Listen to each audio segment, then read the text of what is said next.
Hi, my name is Felix Matos Rodriguez and I am the Chancellor of the City University of New York. People who know me call me Felo, and this is my new conversation space on CUNY TV, Café con Felo. Bienvenidos a Café con Felo. Today on the show we have the first Black woman to ever serve as first Deputy Mayor of the City of New York. She is an exceptional public servant with an extensive record of nonprofit leadership, a strong equity lens, and an optimistic vision for New York.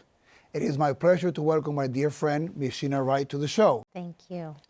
Ms. Wright has broken glass ceiling after glass ceiling. A native of the Bronx, she enrolled at Columbia University at the age of just 16 and later graduated from Columbia Law. Highlights of her career include presiding over the economic arm of the influential Baptist Abyssinian Church in Harlem, the Abyssinian Development Corporation, and being the first woman to lead a historic New York City nonprofit that builds opportunity for low-income New Yorkers, the United Way of New York City. I am particularly holding Sheena in high esteem for her tirelessness in working in the service of education and helping our young people thrive. When recently appointed the first deputy mayor, the mayor's office introduced Ms. Wright as a force for change, a steady hand, a cool head, and a passionate civil servant for the work that's needed in the city. So let's get started. And the first critical question in Café con Felo is, how do you take your coffee and how many cups do you take a day? Simply, I take it black. No milk, no sugar. I have 1 cup in the morning, maybe another one in the afternoon. Okay, and that's a habit that you've kept even going into this role. Absolutely. Probably more in the afternoon. Well, so happy to have you here in the show, and so many things that we can talk about. But I want to make a reference to when you were appointed as first deputy mayor. You had your extensive resume and all the great accolades that we have just shared with the audience. But you talked about your personal experience as being something that you thought were going to bring something unique to the role. Would you like to expand a little bit on that for the viewers? Sure. I'm a born and raised New Yorker, and kind of my life trajectory certainly has touched many government agencies in terms of really needing some services and supports. My mom was a teenage mother when she had me and my sister, and so we relied on public benefits while she was continuing her education in public universities. She went to Hunter College, as you know. Yes. When she couldn't get childcare, she took us with her. So I remember being in the back of the class, raising my hand. Yeah.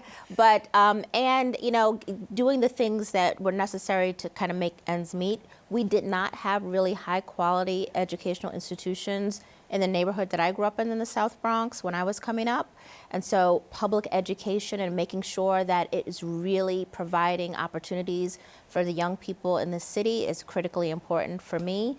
As a parent, as a mother, I actually have a child that suffers from severe mental illness, so that the taxonomy of mental health services that the city can provide and what we're really building in this administration is also something that's very important. And just being a Black woman and making sure, I mean, cities, the work of the city and the work that we're trying to do is really providing opportunity, economic opportunity and economic mobility for everyone in this city. So I bring all of that to the table as we are sitting together to push the city forward. And it's interesting because you talk about that perspective of a Black woman sort of coming to the table. And one of the things also that was historic in the way that the mayor approached shaping his team is to have an all-female group of deputy mayors, right? And now you sort of are the leader of that orchestra of mostly women who are doing that role. Can you talk about how different that is and how, you know, maybe the good parts of that team and maybe some of the things that have been more complicated? It's been fantastic. I mean, there's some incredibly talented women in leadership, really for the first time at these numbers. We do have one male deputy mayor, but the rest are women. We have the first Filipina deputy mayor in the history of the city of New York, first Muslim deputy mayor in the history of the city of New York.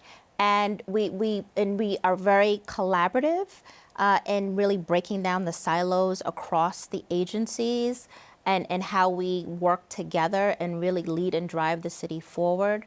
And bring like I said, all of our lived experiences, just from those things that I mentioned, the first, there are, individual experiences that people are bringing forward that show up in policies. One of the things that we're really excited about, because there's so many women, we have a woman police commissioner, a woman fire commissioner, is like having a women's agenda for the city and really putting some of the issues that impact women on the forefront for us to tackle. Which is so important for economic development. They're so important to improve our educational attainment of our young children. I mean, you can go topic after topic after topic, and the women's agenda will sort of hit across all of them. So Absolutely. I know that being first deputy mayor, you have to be, let's say, equally passionate about a whole range of issues that come before you and before the administration. I do know that there's one signature issue in many of your iterations in professional life, which is the importance of reading as a key element. And I know that the administration is also very focused on this area. Can you talk a little bit more about how you're approaching this in the administration, and what are some of the things that you hope that get transformed? Absolutely. And when I was at the United Way of New York City, a report came out in 2010 that really was the clarion call about reading proficiency. And it said if young people are not reading on grade level by third grade, it is the biggest predictor of whether or not they'll graduate from high school. There were some articles that said prison planners can tell you how many jail beds they need based on third grade test scores. So it's a critical issue that impacts a lot of things.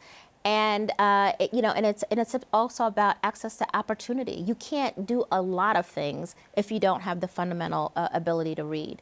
And coming into the administration, it's an absolute priority for Mayor Adams. As you know, he was dyslexic. Yep. And the challenges that it caused, we know that about 65% of people who are incarcerated are dyslexic. And that dyslexia and some of those reading difficulties really create long-term problems. And so we have 100% dyslexia screening in schools in this administration.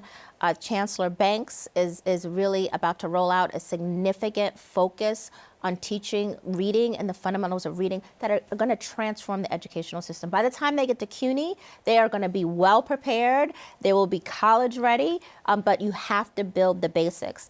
Another thing that we did in this administration, which was really important, is making sure that while we're training young people and giving them the skills, we're also making sure that they have the resources. So every kindergarten student has a college savings plan starting at kindergarten that will carry them through their school career in the New York City public schools. So I'm really excited about that. There's a lot of great work, and actually the Chancellor Banks has sort of mentioned the initiative and used the same words you said about sort of like you're going to be a beneficiary because they're going to be college ready earlier. Yeah. Will allow us to do some things with early colleges that would be savings for the city and savings for the students, and self-esteem, which is a key element in many of these things.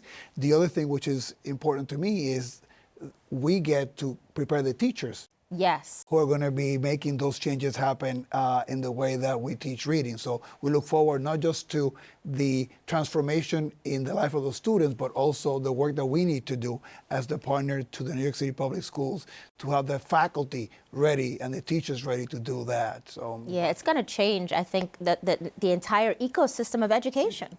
So it's really important. So full disclosure, I'm still a board member at United Way of New York. Very, very proud. So I had to work with Sheena when she was the executive director.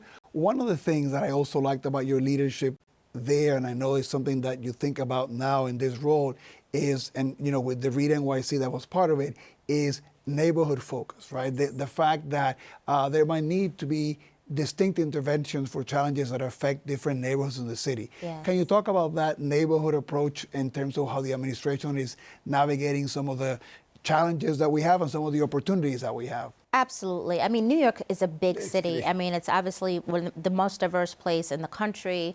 And we are a city of neighborhoods. And when we think about an issue or challenge, let's take gun violence. Mm-hmm. That is a big issue and challenge and has been for the city. We've done a lot of work, but we understand it needs to be very neighborhood focused. So one of the things that we did is we looked at the 30 precincts that have the highest numbers of gun violence, and they're comprised of a group of neighborhoods. And when we look at those neighborhoods, what we see is that there's been a lack of economic investment, a lack of educational opportunities, and we're doing community-based plans per neighborhood that are really, as the mayor says, going to the upstream causes of gun violence, improving schools, providing more workforce development opportunity, parks and public spaces. All of that work is happening at a neighborhood level, and so that's part of what we're doing in terms of some of the planning and policies that we're putting in place. Well, and actually, one of the things also, you've been engaging the communities as you make those plans too, so people feel that it's not just a top-down approach, but it's also something that's very participatory. I know that we have a mayor who's very, very vocal, who's very much in the public eye. I think is someone who's made clear what the priorities are for the administration. And I know that sometimes where you sit, it can be frustrating that maybe some of the things that you're investing a lot of energy, time, and resources, you don't feel maybe resonate as much in the public eye. I mean, can you talk about a couple of things that maybe do not get emphasized that much in terms of the work that the mayor is doing that you think is important that people realize that you're going deep and making change and investments in? There's so many things we're doing, but and there, like I would say, there are four big headlines of what we are doing to really move the city forward. One is around economic opportunity, and we see access to educational opportunities as a way to get to economic mobility and economic opportunity. So we're doing a lot of work there, a lot of work with CUNY and other institutions to do that, trying to grow new industries. So we're very focused on growing the life sciences sector, the tech sector. We've had huge movement there. Climate, we just made a big announcement on Governor's Island. So that's one big area, and really already a lot of great things happening. Another area is housing. I mean, and this is a critical area for so many New Yorkers. We have a historic, and I don't think people really realize this, historic investment in housing for the city of New York. No other administration has put more capital dollars into the production and preservation of housing in the city than this administration, because we understand what a priority it is. The other thing that we've done under the heading of housing is focus on NYCHA. In our housing plan, we centered, NYCHA is the size of Boston. Yes, it is a city. And other administrations have kind of, shied away from it. It's very difficult, but it's a city, it's robust, it's a community of people, and it deserves a level of focus and attention, and we are really focused on the transformation of NYCHA as well. And livability, just our public realm, our public space, which we enjoy so much post-COVID, we're making historic investments there as well. So these are some of the things that we're doing that I think sometimes, people might not appreciate or see and feel, and we certainly want to get the word out and want to make sure that people are contributing as well. We did a historic survey when we came into the administration. 62,000 New Yorkers told us what was on their mind. It was the largest public policy survey in the history of the city of New York, what they saw as challenges and what solutions they had. So engagement is a big part of what we do as well. That is fantastic. And you talked about housing, clearly public safety, something that the mayor has been talking a lot about. One other element, too, which I think affects New York significantly is the whole sort of world of financing and banking, right, which has been seeing some challenging times, and obviously it's an industry that is anchored here in our financial district, important for our revenue streams, an important sector of the economy, and I think folks often do not see the city as someone that plays a role there, but I know the administration has been very active in making sure that all the decisions around banking and all of that are done in an equitable way. Can you talk a little bit about that side of the work too? Absolutely. The financial services industry is like our hometown industry, right? The two biggest industries in New York City are the financial services and the real estate industry.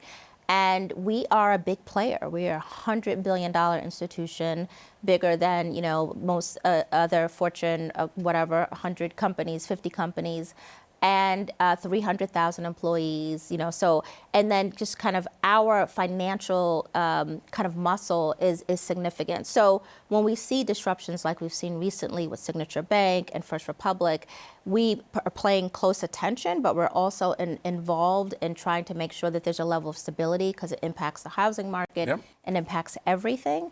And we're also really pushing and making sure that our financial institutions are real partners with us in terms of providing opportunities for workforce, whether it's our summer youth employment program, whether it's our internship programs, how they're partnering with us and making sure that they have some diversity in their supplier chain if we're doing business with them. So in terms of our minority women business enterprise work that we do as a big institution and a big financial player in the city, it's an industry that we're very close to, and they're really taking a leadership role on a lot of things as well. Well, I think you were there for an announcement Yes. also with the New York City Jobs CEO Council with Jamie Dimon Yes. and the work being done on the career side Yes. of sort of rethinking that whole component in our New York City public schools and sort of focusing on schools that are going to be more driven by careers and the creation of apprenticeship, which is something that the mayor has sort of put money and resources Yes. there. So we've seen that the banking industry really played a role there, and it's really wonderful. And if you think also going back to your statement about neighborhood approach too, neighborhood banks, which are very important in terms of loans to small businesses, all of that. Their health is really important to be able to advance many of the things in that agenda. So it's important. Absolutely. We partnered with Goldman Sachs to do a loan fund, a small business loan fund, $75 million loan fund to really support small businesses, and we'll continue to do that kind of work with other institutions as well. Absolutely. You mentioned one thing, and sort of you began your tenure in your previous role as the Deputy Mayor for Strategic Initiatives still under the cloud of COVID, right? And I wonder how leaving COVID behind, even though the legacy is still with us on some things which we need to work on, how is it now different that we're leaving that sort of COVID world behind? How do you see that in your daily work and in the city, in the issues that affect the city? It's remarkable how far we've come, and I think sometimes we don't appreciate that as well. When we started in the administration in January of 2022, we were experiencing an Omicron surge. We weren't sure if the schools would be able to open. There was still a significant challenge in terms of our public health issues. It was immediately followed by monkeypox, which was something that certainly that we did not anticipate. And so that last spring and summer, we were still on edge, and there were still some unknowns, and we had the vaccine mandate, and there were a lot of things that we were grappling with as a city. I really do feel like now, this spring, we are, like you said, COVID is behind us. We're almost fully recovered in our jobs numbers. We don't have there's not a surge at the moment that is causing any particular challenge for us. And so, we're really forging ahead, and things are very different as it relates to that front. But when we leave one crisis, we're walking into another where we have a surge of asylum seekers who are coming to the city and really trying to meet their needs, just kind of without kind of anticipation or resources to do it. So that's causing, kind of the next wave of challenge. You said the financial banks and services. Whenever you think that whatever situation you were navigating, and we know we've done the best job we can to sort of manage that, there seems to be a new wave of something that brings challenges and that we're not part of the script, right? In terms of the preparations in the transition and all the work done. But I would imagine also that particularly with your background, that also has, I don't want to say it's appealing, because I don't think a crisis can be appealing, right? But I think that's something in which you sort of feel, okay, here's where I make a dent as a public servant, because I'm navigating what is part of the plan that we're conducting and we're moving ahead, and then we're dealing with whatever fate throws our way. Absolutely, because in every crisis, there's an opportunity, right? It forces us to look at things differently, and it really lays bare, because what COVID laid bare was the disparities, right? The racial, socio-economic disparities in the city, and really requires us to focus on them and closing the gaps and moving the city forward. And so there's a lot of good energy and will to do that, because was so transparent. And so, like, in those crises, like you said, it is the moment where you just roll up your sleeves, you put your shoulder to the plow, and it gives you almost more energy to push further, faster, because you're in a moment. Well, I mean, there's so much inspirational material from what you have shared. Our first 20 minutes are over. They go by fast, right? So thank you so much for sharing some insights about the work that you're doing, about your journey, about your dedication to improving the lives of all New Yorkers and some of the things that the administration is doing. Thank you also for your support and the mayor's support for our work at CUNY, and we appreciate that. We now need to take a very short break, and we will return for questions from our CUNY community for our first deputy mayor. So stay tuned. Welcome back. You're watching Café con Felo. My guest today is First Deputy Mayor Sheena Wright. Let's take a few questions from our audience. For this episode, we went to your native Bronx, to Lehman College. The first one is from Aileen.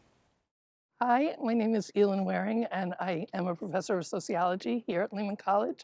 I've been here for about 23 years, and I do research on gun violence and how to help reduce it. And one thing we've learned is that community involvement is really effective as a way to reduce gun violence, that bringing communities together is vitally important, at least as important as police enforcement. So are you doing anything in your office to help to engage the communities in reducing gun violence and other forms of violence throughout the city?